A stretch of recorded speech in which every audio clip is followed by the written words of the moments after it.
Welcome to Real Estate Coaching Radio, starring award-winning real estate coaches and #1 international best-selling authors, Tim and Julie Harris.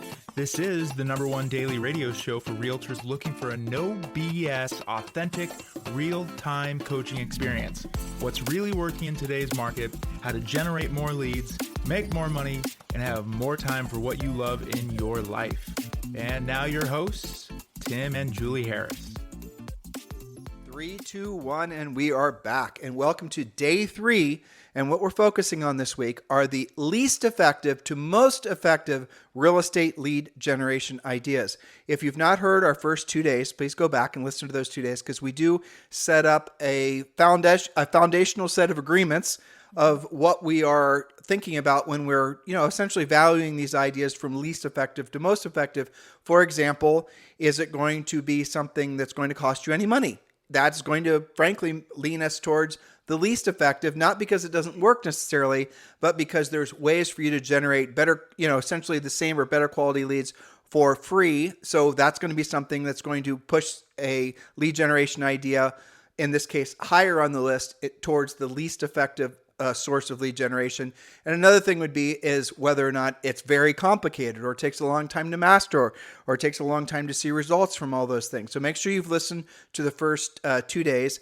And just to let you know how many points you've missed, we've gone through 18 lead generation ideas so far, and now we're on point number 19, and we're working down the list towards #1. And #1, and really the top 5, are the most effective, the least expensive ways for you to generate primarily listing leads. And I'm going to say that again.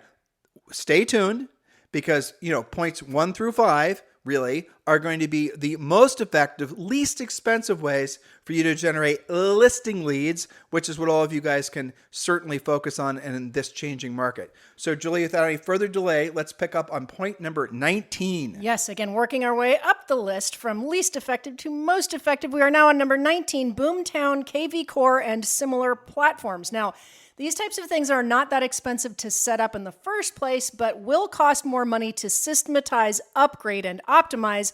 They also always require additional training. Your results greatly depend on the actual money that you spend on paid ads and the enhancements to those systems. That's it. That's the bottom line. Now, again, this is point number 19. Point number 19 means that it is effective, but it's not as effective, say, point number 12. Now, again, bottom line, Julie just said it. To make these things really work, you're going to have to start spending money to generate paid leads that then flow through your KV Core, Boomtown, or similar platform. And that's something that, frankly, not a lot of you guys have. You're not going to have the luxury of time to wait for something to work, to figure out how to make it work. To tweak it. Not to mention all the, the potential threat vectors, as we discussed yesterday, when creating your quote-unquote funnel. Julie and I use funnels in our own real estate coaching business. We are advocates of it. We teach you guys how to do it, but we don't want you primarily focusing on essentially elaborate lead generation schemes when it comes to building your foundations or your core spokes in your lead generation wheel. And really, I was thinking about this before I hit record today, Julie. Mm-hmm. If you had to take, listeners, so let's just imagine you have to take 5 listing leads in the next 30 days. You have to take, not just, I'll even make it even tougher. You have to take 3 listings in the next 30 days. And when you do, you get to be the richest man in the world, richest woman in the world. You get to essentially have all the things you've ever wanted in life and more. All you've got to do is take 3 listing leads in the next 30 days. How would you do it? Now, think about it. How would you do it? And here's the funny answer, having asked an iteration of that question a million times. Yeah. I usually ask the question, what would you stop doing? So you have to take 3 listings in the next 30 days, and you have $1 million, prize at the end of the 30 days just for having taken 3 listings. What would you stop doing? And agents are very quick to know where, and it's funny when you frame it like that, they're more than willing to admit that they know most of the things that they are lying to themselves about being great sources of lead generation are not. And they'll instantly say, well, I'd stop doing, for example, this, and I'd stop doing that. Okay, great. So what would you start doing? And they'd say, well, I probably want to call a seller who had their listing just expire. Well, yeah, that would be a good idea. I know, miraculously, they do know the answer. So all of you do. But why don't you do it? Because it requires more skill and more skill around what to say and how to say it, but also more skill on how to deal with your emotions when you're doing the actual work. The things that are the least effective and most expensive. You guys listening to what I just said? Least effective and most expensive are also the things that will be attracting most agents because it requires the least amount of skill. And, but that's for a reason, right? You're probably not going to get any objections from somebody who's, not interested in transacting. That's true. And so as we move up the food chain to the most effective, understand that it's not like we're not, pro paid lead generation. It's not like we're not advocates of social media and all the rest of it. We want you to do that stuff. We coach you and train you how to do it in Premier Coaching. We want you to understand where it should fall when forming your lead generation wheel. Julie, point number 18. Point number 18, your professional sphere of influence. Now, this is different than your past client database. This is your professional sphere of influence. People like mortgage people, loan originators, title company managers and closers, home inspectors, stagers, closing attorneys, estate sale contacts, consignment store owners, plumbers, painters, carpenters, electricians, anyone who fixes your inspection problems. These are your professional sphere of influence. Usually this list is a lot longer when you start thinking about it. Many agents don't take this seriously, but think of all the people who actually make money from your transactions or could potentially make money from your transactions. Your professional sphere. Now, this only works. This is inexpensive. All you have to do is talk to them and not be a secret agent. We coach you in Premier Coaching about those conversations and actually ask for business. For example, let's just take the mortgage loan officers, for example. How many people did they pre-qualify or even better yet, pre-approve this week who actually are not in contract yet and maybe haven't even started looking? How many of them should be working with you? Well, you don't know if you don't actually talk to your loan officers about that. Same with, title companies, they know about for sale by owners, they know stagers, they know transaction coordinators. They're a good resource. Home inspectors, some of our deals came from the sprinkler guy because he was in the neighborhood all the time. He knew what was going on. So inexpensive can be effective, but it's not higher on the list because it's not particularly predictable. So why is it point number 18? Julie just said it, because it's not predictable. It's not duplicatable. You cannot every day wake up knowing for sure that you're going to generate a motivated, say, for example, listing lead from your professional centers of influence. Right. Now, do we want you to do it? Yes. Do we want you to think and pin all your hopes on it and think that it's one of the primary spokes on your lead generation wheel? No. Your primary spokes on your lead generation wheel will always be, if you really want to build a strong wheel that's really going to, last the ages, that's really going to create consistent lead generation sources for you, where you can make consistent money. This all makes sense, hopefully, to all of you. You're going to have to do what you don't want to do when you don't want to do it at the highest level. Hopefully, we are explaining to you why as we go through all these, I think, most talked about sources of lead generation. Now, point number 17 is also it's a great idea, but it's not a consistent source of business. Julie, what's point number 17? Point number 17 is interesting, and I bet many of you have never thought about this, and that is assisted living care facility housing intake coordinators. Now, this is zero cost to you except for your time and a few meetings, follow-up calls, maybe some coffees. People pay for their assisted living care and housing expenses by selling their primary residence most times. So how do you do this? Again, more in-depth in Premier Coaching, but you're going to use your pre-listing package, have coffee with the coordinators, and offer to be a liaison to help with a smooth transition. I'll give you a quick example right out of our coaching clients.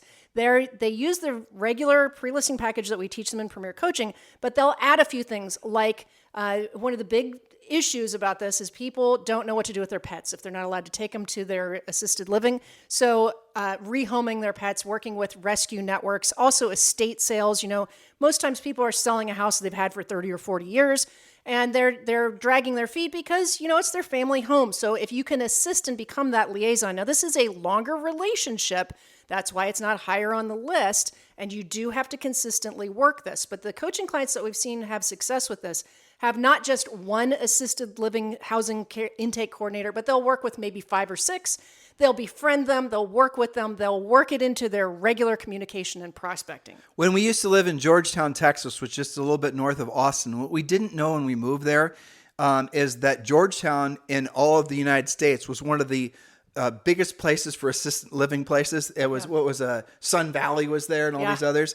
And what we thought that was extraordinary. Frankly, we were thinking about investing in some of the facilities that were being built, which were being built everywhere. And we went in and we wanted to understand the business model. So we walked in, we talked to the different sales reps. We weren't selling real estate. So, we were asking questions as if we were, wondering what they did with their listing leads. And it's exactly what Julie just said. So that can be a good source of business for you, but you got to work it. You can't just expect to mail them a postcard or whatever, and then expect them to start sending business. You're going to have to build long-term relationships with these guys and gals, and it's going to take time. And maybe you're in your market, it's not a viable spoke. Maybe there's not a lot of those, assisted living places in your particular area. There's only a few, and chances are those few are going to have agents that they're already sending business to. So choose accordingly. But again, a source of business, not a massively consistent source of business, or really something that's predictable and duplicatable. Predictable and duplicatable means every single day, if you choose to, you can wake up in the morning and you can set one pre-qualified listing appointment. Can't do that with really ideas 1 through really 16 at this point. And point number 16, Julie. Yes, that's right. So in this middle part of the list, I would say do these things, but don't count on them.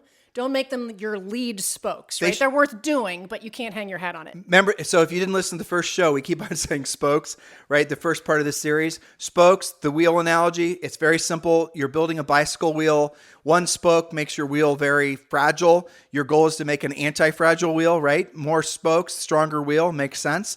But you have to choose wisely the spokes you put on your wheel. So if the first spoke you put on the wheel is working with, the previous point, which was, assisted living, care facility, housing intake coordinators, if you think that's going to be that's going to be the horse you're going to ride into the horizon with, well, that's a very, very fragile spoke, and it's not going to be a consistent source of business. And it should be one of your spokes, but probably not even one of your first 5. A minor spoke. Minor spoke, exactly. Point number 16, Julie. Okay, point number 16, your own homeowners association. Almost all of you have this in one form or another. So here's your plan. Go to the meetings, bring value. You don't have to be on the board to get to know who's running the neighborhood. Do this with your own HOA first, and then start attending any neighborhood HOA meetings where you have listings. Now, you might find out who's behind on their HOA dues. Sometimes this is an early indicator that they need to sell.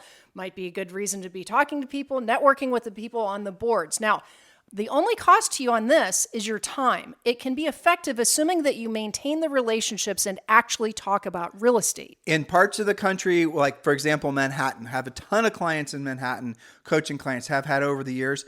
In some of those cases, you have to actually let the HOA, and it's called different things, right? And know that you're going to be putting your unit for sale. So what you're going to discover also is the HOA is going to know what units are coming for sale. Yes. Julie mentioned, here's another thought for you. Let's say you're down in Florida and there's a lot of people with VRBOs in a particular homeowners association. And then that VRBO or that homeowners association is going to know which ones are essentially VRBOs. Most likely they're going to know, they're going to have a list, and you're going to be able to take that list. It's going to give you insight of who might be more motivated to sell. But understand this is not a predictable and duplicatable source of business. You can join the HOA, you can work your HOA, you can get access to information that would only be available to people in the HOA.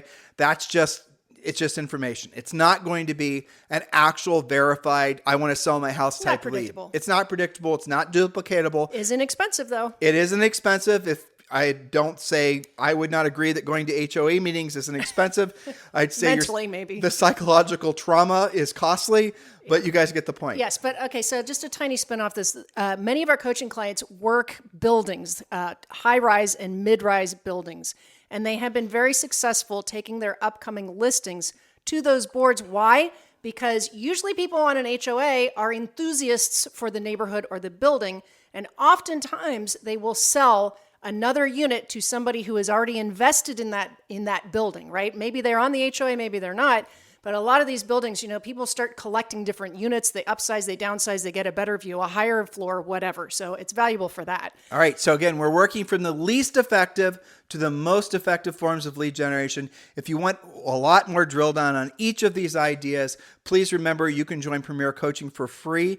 Just text the word Premier to 47372. Text the word Premier to 47372, or simply go to premiercoaching.com.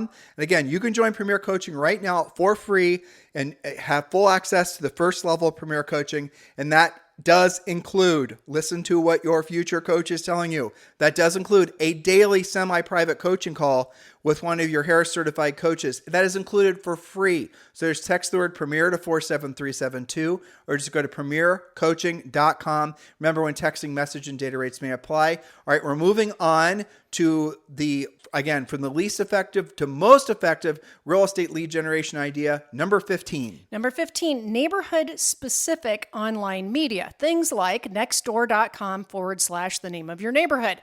As well as using Nextdoor for all of your listings, you can also use Nextdoor for finding homes to sell to your buyers, neighborhood-specific Facebook pages, neighborhood-specific WhatsApp groups. This is inexpensive and can be effective. Now, I would say randomly effective. Post your just listed and just sold as well as wanted requests for your buyers. So this is kind of like now and then you're going to have little sorties into neighborhood-specific online media. This I would not necessarily put as a standalone spoke. This is more of a support spoke to your existing business. But I have to say, I have had coaching clients tell me that what they're doing, I'll give you an example of what I mean by, going in and using it now and then. I had a coaching client in Louisiana. She took a listing. She sold it right away. She had multiple offers. She posted on her neighborhood next door for that, neighborhood listing. She said, the good news is we sold it right away. The bad news is there's 4 other people looking in this neighborhood. Who's next? She got an immediate listing off of Nextdoor doing that. Again, this is the reason it's point number 15. It's 30 ideas of lead generation. That's right, Midland, because we do know if you work it correctly, you will generate leads from it. And they're also Nextdoor, I think they're selling ads now on Nextdoor. Right. Angie's List sells ads, things like that. But at the end of the day, this is an effective way. But understand, it is passive. You cannot essentially spend time or even money on a little ad on Nextdoor and really 100% know you're going to get anything from it. We don't like that for you. No. We want you to spend your money and your time on things that will 100% get you a lead, that will result in a closed transaction that will get you paid. That is our focus. Hopefully that's your focus as well. Right. So is it worth doing? Yes, but can you absolutely count on it and call it predictable and duplicatable? No, but it is worth doing. You just have to know where it fits in your business. Okay, number 14, moving on up the list, is probate. Probate is what happens when somebody passes away and their estate has to be sold. Usually the estate includes a house or houses. So write down alltheleads.com/Harris for your probate lead resource, and they'll give you a discount in setting you up with that. So again, it's alltheleads.com/Harris. There is an SMS code for that too, but I forget what it is. So just go to alltheleads.com/Harris, and they will give you a discount. And really what probate is, and obviously it depends on the state, right? Not all states handle it the correct way or the same way. But like if you're in California and you're in certain parts of California and you're not doing probate, you're missing a huge opportunity, probably assuming it's not saturated with other agents, which in most markets it's not. And what really probate is like when someone passes away, the house goes through probate. And when it goes through probate, one of the things that the attorney is going to do is decide, along with the family usually, but a lot of times it's just the attorney deciding who's going to get the listing. So what probate, and by the way, yes, of course, in Premier Coaching, we have an enormous amount of coaching and training with videos on how to chase probate leads.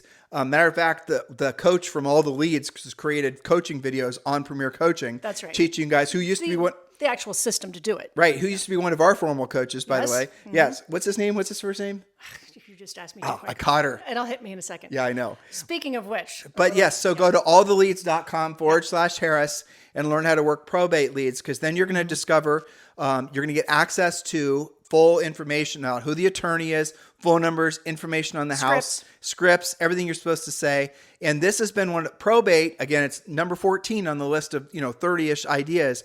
Probate for some of our coaching clients has become one of their top 5 spokes, depending on how diligent they were. I remember Bill Bird, for example, depending on how diligent they were about following up with the attorneys. And, you got to obviously work it just like you do everything else, but then you start getting consistent business from it. Yes. Now, this is higher on the list specifically because the intent is there, right? There is a listing that needs to be sold. There is an executor of the estate that has been, appointed by an attorney who has said this home will be sold. Now, this is point number 14 and a half. I missed it. No, but this is a really good point, Julie. You're saying the exact right thing at the exact right time, as you always do. So probate, the nice thing about point number 14 and all the points that are after this, you're going to notice what Julie just said is true. The intent completely is changing. If you're, for example, you're back on point number, let's say 18, your professional sphere of influence, there's no real intent. There's no real, like you can't call up your plumber and he's not going to intentionally be looking for listing leads for you or have listing leads or not really in the listing leads or buyer leads. You might not even be thinking about real estate today. There's no intent there. With probate, you're going to find real estate that needs to be sold. Our primary focus, and we're hoping your primary focus is always going to be on on the listing side of the business, because everything comes from listings. Leverage comes from listings. Everything that you want in your real estate practice comes from being focused on being a listing agent. Probate and all of our points going forward are all going to be dealing directly with actual listings and buyers that want to transact. It's not speculative. The intent of contacting an attorney is to get the listing lead. The intent of all of our future points is specifically going to be getting leads. It's less speculative. Yes. It's more targeted. Hopefully that makes sense. And we're starting to see more skill here too. You said you had a point number 14. Point number 14 and a half, because that slipped past me, and that is real estate investor groups. Okay, so they're there specifically about real estate. Questions you might ask is, who has homes they're flipping? That's a listing opportunity. What are investors looking to buy? Maybe you have that in your listing inventory or coming up. Who is developing new projects? Listing opportunity. Are investors looking for land? Maybe you can bring them land and also develop with them. So again, the intent is there. We're there to talk about real estate. And your only challenge is finding those investor groups. They're online. You can use meetup.com. You can use Facebook groups for that. But again, the intent is there. Go ahead. So just to really confuse you, we're going to call this point number 13.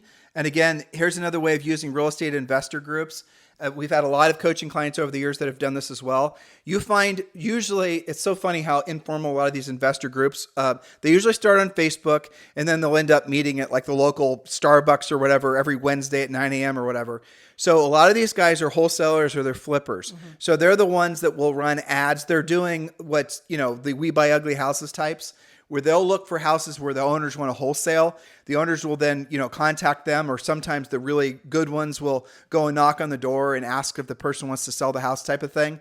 Well, 80% of the time, 90% of the time, the owner's going to say no because they don't like the offer that they're receiving. But that doesn't mean that's still not a viable listing lead for you. So when you find these investors that are focusing on wholesaling and flipping, you're going to find a lot of times these investors or these real estate, some of them don't even have real estate licenses.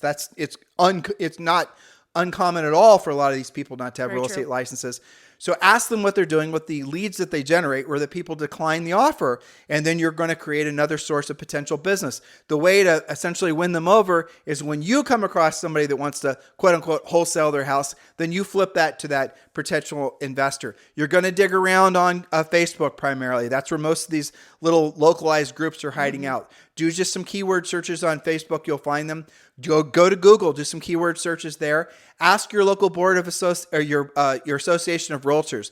Ask them. You guys get the idea. Do some homework, and then when you first start going to these events, and we coach you up how to do this in Premier Coaching, just be there to listen. Understand the jib jab. You got to listen to what the vernacular they use if you're not familiar with that. It's a good place to learn. Into the space. Yeah. And by the way, a lot of you are going to start discovering it's a hell of a great place for you to start building your own real estate portfolio. Yes. Yeah, that's a great idea too, right? Yeah. But yes, so real estate investors is point number 13. Now, why is it not higher up on our list? Simply because it's not a predictable and duplicatable source of business, but it's a hell of a lot better than cold door knocking. I think all of you will agree, because you're dealing with people that are going to have been dealing with directly with prospective sellers, which are then going to be hypothetical listing leads for you. So Julie, hopefully I won't confuse you. Point number 12. Yes, referral-based companies. Now, I do like this because there is absolutely a listing, sometimes buyers, but mostly listings. There will be a commission made. So that's good. It's real estate specific. I don't like it so much because you can end up paying as much as 35. I think some reload companies are up to 41% in 43. fees. 43%. Some of them are 43. Yep. Yeah. So what are companies like this? Well, OpCity, UpNest, HomeLight, Clever. There's tons of these. And they do range. They're not all 35 to 40%.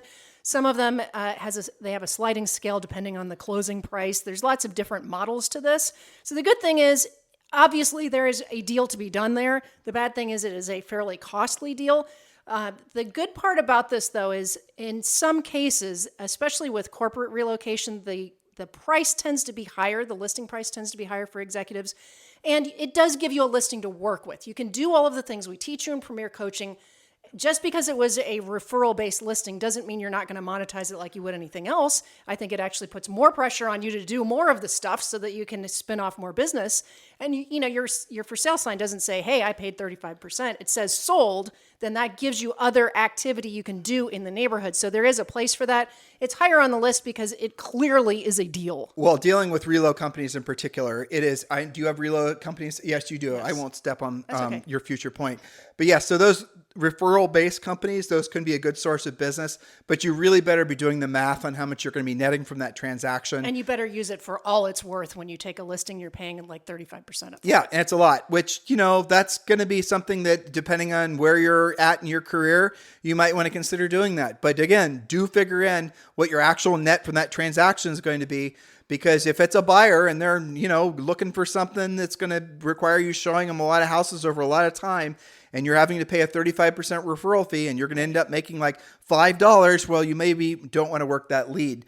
But it is, to Julie's point, clearly a motivated lead, but it's clearly very expensive. Mm-hmm. By the way, the reason it's expensive is because they're charging you for what, frankly, you should have been doing yourself, was generating your own lead. So they're going to generate a lead, they're going to pre-qualify the lead, and then they're going to sell it to you, and then they're going to make the margin because you were not willing to do it yourself. It's a lazy charge. It's a lazy upcharge. What is? I'm just saying. All right, point number, this is going to be 11. Yes. Buyer and seller seminars. Now, there's two ways to do this. You can do it in person.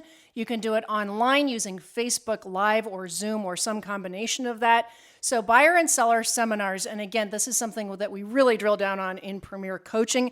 You can do a buyer and seller seminar together. You could do a home selling seminar. You could do a first-time buyer seminar. There's lots of different iterations of this. Investors. But again, people are going to your Facebook Live because they saw you talk about your upcoming first-time buyer seminar. They're there on purpose. They have self-identified as a potential buyer or seller, so that's good. Depending on your market, you might want to do a seminar on how to buy a short-term rental, right? I mean, VRBOs, there's a lot of people that are making a lot of money off short-term rentals. There's a lot of ways to lose money doing that as well, but I promise you guys, if you are in Florida, if you're in Amelia Island, exactly. If you're in any of these markets around the country where there's obviously a lot of vacation traffic, you're going to have a field day teaching potential buyers how to do short-term rentals. But again, this is not Julie and I were debating where to put this on the list. Yeah. Because it's not a predictable, duplicatable source of business, but it is something which we do like. If you did, for example, to Julie's point, if you did a presentation on Facebook, you can record that presentation and then you can set that to autoplay every Monday at 9 a.m. or whatever time it is. You can post it on YouTube. You can repurpose a lot of that. And we like efficient tools like that. I was going to ask you, have you ever had anybody use Clubhouse to do a buyer or seller seminar? Because that's an expensive way to It's a great idea. Learn it. But so you're touching on something. You can create, for example, this podcast.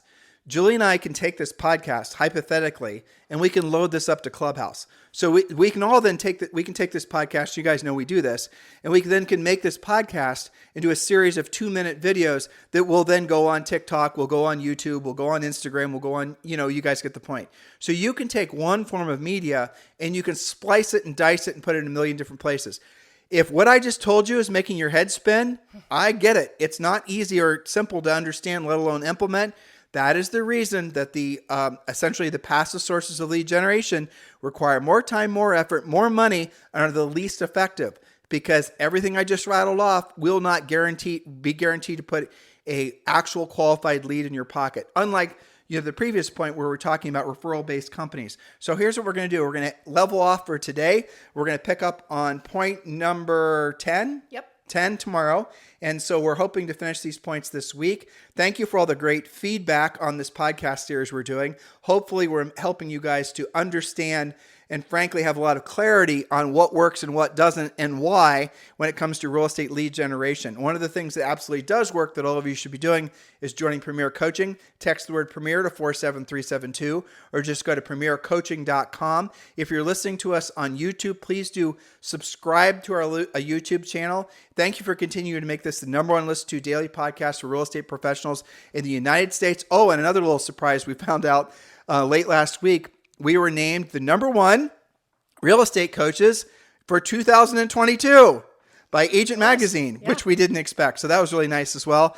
Thank you for your continued support, guys. We're doing our best to make it so that you make the best of this new changing market. You are in the right place at the right time. Now it's time for you to take the right actions. Have a fantastic day. We'll talk with you on the show tomorrow. This podcast is a part of the C-Suite Radio Network. For more top business podcasts, visit c-suiteradio.com.